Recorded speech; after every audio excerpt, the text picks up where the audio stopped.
पन्ना जंगल में भानु नाम का शेर अपनी प्रजा के साथ रहता था। उसके राज्य में जंगल के सारे जीव खुशी खुशी रहते थे। वह भानु राजा कोई भी फैसला अपनी प्रजा से सलाह मशवरा किए बिना नहीं लेता था। वह अपनी प्रजा की भलाई का पूरा ध्यान रखता था। वह अपने राज्य की हर घटना पर नजर रखता था। उसके राज्य में जंगल संसाधनों से पूरी तरह संपन्न था। उसके राज्य में जंगल में रसीले फल प्रचुर मात्रा में लगते थे। जंगल के दूसरे जीव जंतु इन फलों को बेचकर अपनी आजीविका कमाते थे। उस जंगल के फल दूर दूर तक प्रसिद्ध थे। जंगल के जीव उन फलों को अपने जंगल के अलावा नदी के रास्ते से दूर के जंगल में भी बेचने के लिए ले जाते थे तथा उन्हें बेचकर भारी मुनाफा कमाते थे। इस प्रकार फलों के फलते फूलते व्यापार के कारण भानु राजा का साम्राज्य दिन प्रतिदिन मजबूत तथा खुशहाल होता जा रहा था। उस साम्राज्य की प्रजा अपने राजा भानु का बहुत सम्मान करती थी, लेकिन उस राज्य में चीकू नाम का एक दुष्ट बंदर भी रहता था। वह दूसरे जीवों को सदा ही परेशान करता था। वह हमेशा से ही जंगल का राजा बनने का सपना देखता था। वह भानु राजा को कई बार गद्दी से हटाने का षड्यंत्र रच चुका था, लेकिन वह हर बार असफल हो जाता था।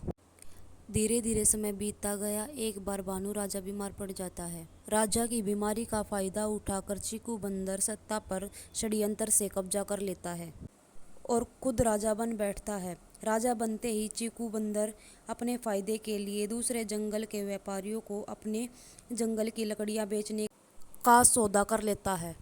भानु शेर बेबसी से सब कुछ देखता रहता है।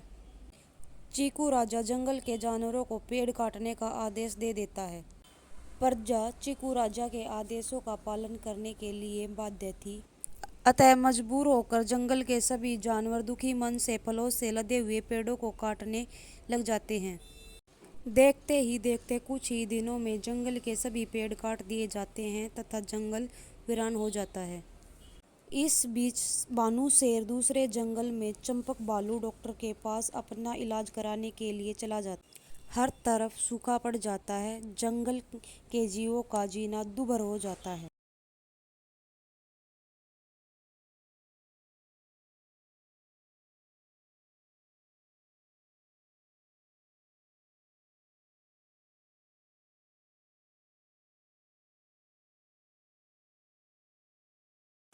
कि दुखी प्रजा की ओर कोई ध्यान नहीं देता।